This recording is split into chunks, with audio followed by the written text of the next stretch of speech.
What's good? It's your boy, the one and only Tedo, Tito. How's y'all doing? Is you up? Is you down? How the hell is y'all doing today? We're getting into something new. I kind of mentioned it a little bit last week. Trying to put it out there. I want to do a little bit of a podcast. This is more of like sports, Clemson, vibing with the Clemson Tigers. Know what I mean? But for the most part, that and just family and life and God, He's the one that's really gotten me through a lot of things in my life, and so I figure I'd just throw that little bit out there. The setup is just what it is, man. Y'all just gonna have to roll with it. If you like it, we can upgrade. We just gonna do that. Sorry about the smoking. That's just who I am, man. I don't hide from nobody. I don't do. Anyways, all right. So getting on the Clemson Tigers, what I want to talk about is a little bit of last year, and a little bit of this upcoming year, plus maybe just a little bit in the middle. I try to get on TigerNet as much as I can. I got a lot, like I said, a lot of inspirations from different vocalisms and people that put out the Clemson Tiger content. Much love. I'd love to be on that level with y'all. I know football, I know basketball, I know sports, baseball, I'm okay with, but I don't really keep too much up with it. But as far as the football and the basketball, I try to keep up as much as possible. But so just getting into it, man. Last year was I felt like we had the talent, and I feel like we still to this day, I truly believe that we do have the talent on the team to be able to and step with the coaching. That's a whole another theory that we could go down a road that would be a rabbit hole from all get out, but as far as the coaching, I think that it's kind of reached its toll. I guess if you say, with Dabo, I think he's a great teacher. I think he's a very smart and intelligent person. I truly believe that he could be the president of the United States. I do believe that. But I mean, as far as his overall characteristics and his leadership, I think he's doing it the right way. I understand that maybe him not using the transfer portal, him, doing it in an uncharacteristic way, I guess, that is not usual to the college football realm. I do believe that that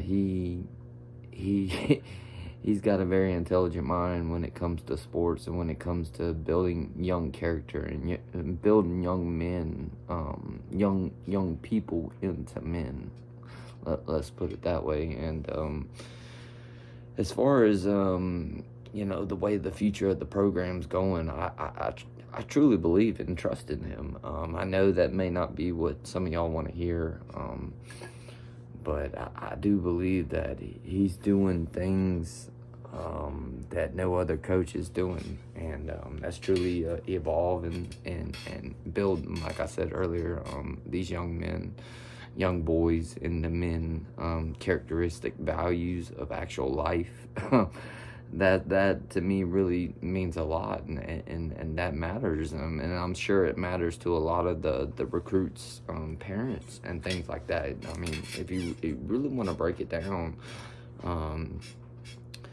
you got these young adults, 16, 15, 17, 18, when they're up and coming, getting ready to make the decision of where they're going to go to college. They obviously, for the most part, have parent roles that are involved and that they want what's best for their child. And so, I think Dabo does it the right way in all aspects of it. And I was actually thinking about this earlier, and excuse me. um, and let me know what y'all think. I think maybe he's playing it in a different realm, a different aspect than any other coach. So let's just say that Coach Sweeney, he's sitting here and he's recruiting high school kids. So he's completely oblivious of the transfer portal, which, in my opinion, if my theory here is correct, that it could be something that really could work out in the Tigers' favors. But going back to what I was saying is, let's say that he's recruiting these high school kids, and that he's getting multiple lower end stars, but he does get the top end prospects. But let's say that he's constantly rotating, so he's got these younger kids playing earlier, and so as sophomores they're already evolving, and they're getting accustomed to how the college lifestyle is, and how in a quicker aspect than what I guess normal college athletes, I guess, who would get adjusted to college football. But anyways, what I'm trying to say is that he's keeping fresh legs out there constantly, rotating and making sure that players are fresh throughout not only the whole game but the entire season as well, so that when it comes down to down at the end, when now 12 team playoff, that we're fresh, we're healthy, we've got multiple talent with multiple experience throughout the year and throughout the season. And I just believe it's a smart move, if you ask me. I think having multiple players that can play at a high level now, I would agree with that, because I know maybe some people will come at me and say that, hey, you can throw any Joe Blow out there, and them not be able to keep up with the high expectations. I can totally understand that. That's not what I'm really trying to throw out there. I'm just trying to say that he's got multiple players at every position that can at least step on the field and win for us, but he rotates them in order for us to be fresh and be able to, at the end of the year, you got these other teams with these high profile transfer portal expectations, but that we built where it's a 2-man, it's like a 2-to-1 ratio. If that makes any kind of sense, please just drop a comment, please. And I guess at this point, which I don't really care to do, but hit the like button, subscribe, do all that if you want to. I'm just trying to build some kind of little just live community content that I can be real with y'all and be live with y'all and talk to y'all about Clemson and like I said, sports in general, family, and like I said, the ultimate goal is God. Understand if you don't care for that part, that's not what people generally when they're wanting entertainment go to shoot for. I get it. Okay, so we'll sprinkle it in here and there. That's just who I am. But as far as the expectations for this year, this up and coming 2024 year, I would say obviously we open up with a banger, like I said, with Georgia, but I and I know Brian, aka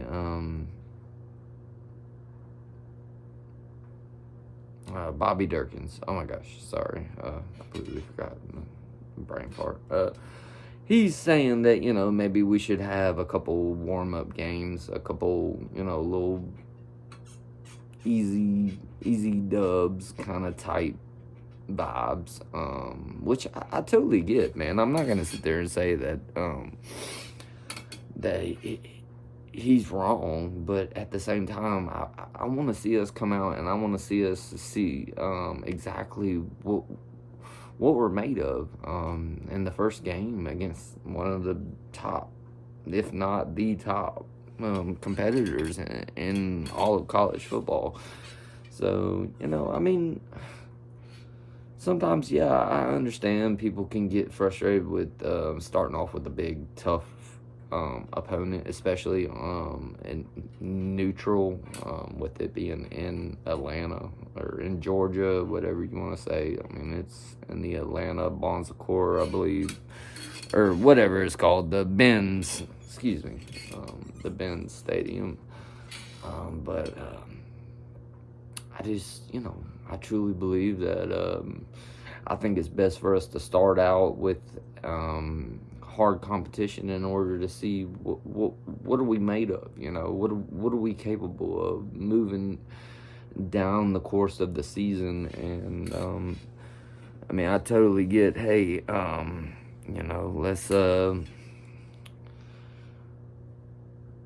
let's play a couple soft opponents in order to build up to that Georgia game.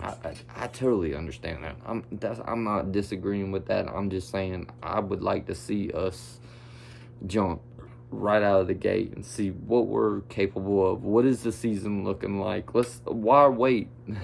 Why wait 3 games down, the line down the season to see, okay, well, damn, we would have got our ass whooped regardless.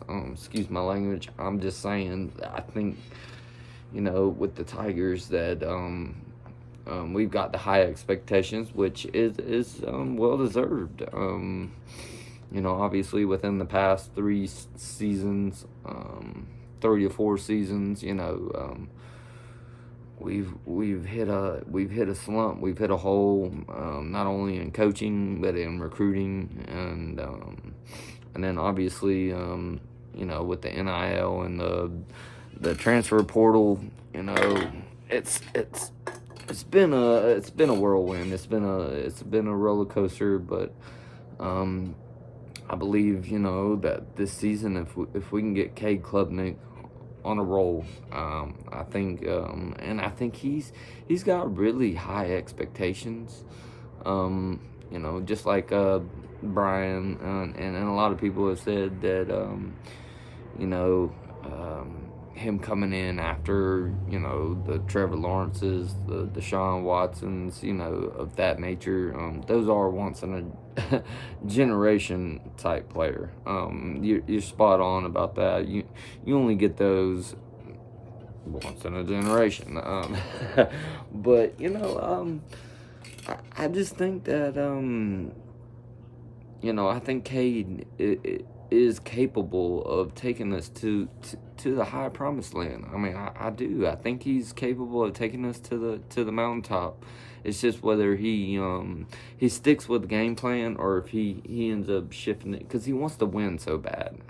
And I see that in him. I truly do. I think he's a big winner. He was in high school. Throughout his whole high school, he won multiple state championships. And and was humbled a little bit when he came to Clemson, which is totally understandable. But that's in my opinion, I guess, will only build and make you better and stronger, and so I think as long as he can keep his ceiling as high as he wants it to be, and play the game the right way, and do it the best of his ability, I think we'll be fine, because I think our defense should be in the top 25, 20, 15 area, kind of like always, if not better. I truly think we're constantly rotating in defensive ends, D tackles, which is, in my opinion, the trenches, which we could go offensive line talking right now if we wanted to, but I'm gonna hold off on that. But as far as defensive wise, I think we're constantly, in the top 20, top 25, every year, even since Venables left, which I think this will be the third year, I believe, that he'll have been gone, and Goodwin has taken over, or got Goodwin. I could be saying it all wrong. But anyways, I think I see us 10-2. That's what I'm expecting. 10-2, 11-1 would be amazing. A trip back to the ACC championship, which we should have last year. I could get into all that with Cade, and which I do totally agree with Dabo about him getting stronger, bigger and stronger, because that sack fumble against Florida State where he took it for the touchdown, and then obviously we missed the field goal to win the game, blah, blah, blah. If you're stronger, you're bigger, you're stronger, I guess. Because he's coming from your, it's not blindside. He's not coming from your back. He's coming right again, and you telling me you don't see this man at all coming at you. And I don't know. I've had big high questions about that sequence of events that happened in that Florida State game, and then obviously the missed field goal. So, I mean, we lost a lot of games last year because of, just trashy turnovers, and, especially like Dabo says, in very vulnerable situations where we're going to score, and, like the Duke game. I mean, we're going to score and the fumble return for a touchdown. I mean, that's almost like double hit, double whammy, So, I mean, I have high expectations for this upcoming season. I think that if we can get our passing game down, and I think if maybe Bryant Wesco, I think is his name, and then TJ Moore, when he eventually gets on campus, I believe that,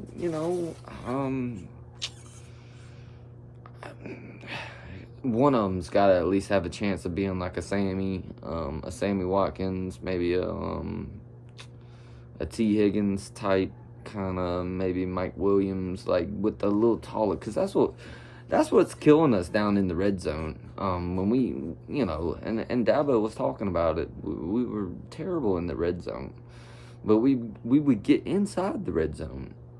But we don't have no pass threat. We don't have no 50-50 jump ball kind of vibe player. Since, I guess a T. Higgins. I mean, I think Adam Randall's, he could be that guy. I really do.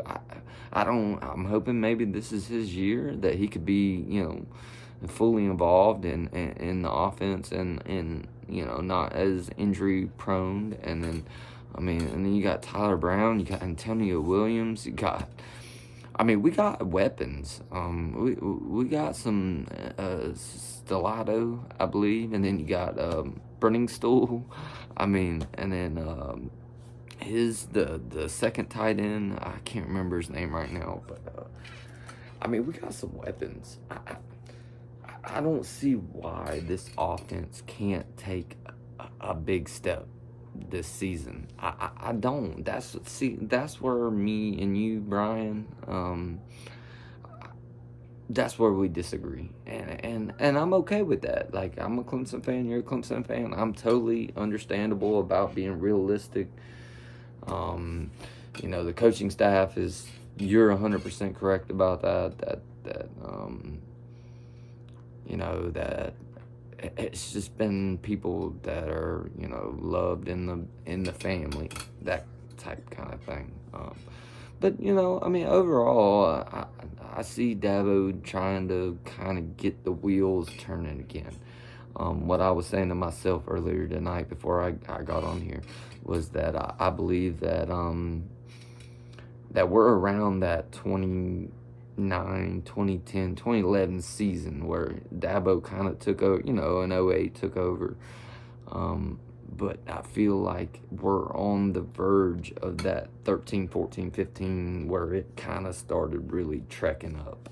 I do believe that. I think Dabo, I truly believe he knows what he's doing, and I think that the future is bright. I do believe that with him sticking with the high school recruits. Because some of these kids they're real people. They're not just robots. They're not just people that you sit there and you can go here, you can go there, you can go everywhere, that kind of thing. So I think Dabo knows what he's doing, and I'm sticking with him. That's not because of the multiple championships. That's not because of the 2 natties. That's because I truly believe in his soul intention with his heart, with who he is as a person. And so, I think that we've got a real good chance of making the 12-team playoff this upcoming season. But we're gonna have to have a couple lucky breaks with injuries, with maybe a couple plays here and there that could help or make or break a game. So as far as that, I mean, I don't want to go super long with this video. I just want to try and put love and positivity out there, and just like any other kind of influencer or any kind of podcast or anything like that. I'm just trying to spread love and joy, and just talk about a game that we all love. And so I hope y'all have enjoyed this. If you like it, you know what to do. If not, you know what to do. So I appreciate y'all. Y'all have a good night, and God bless you. Peace.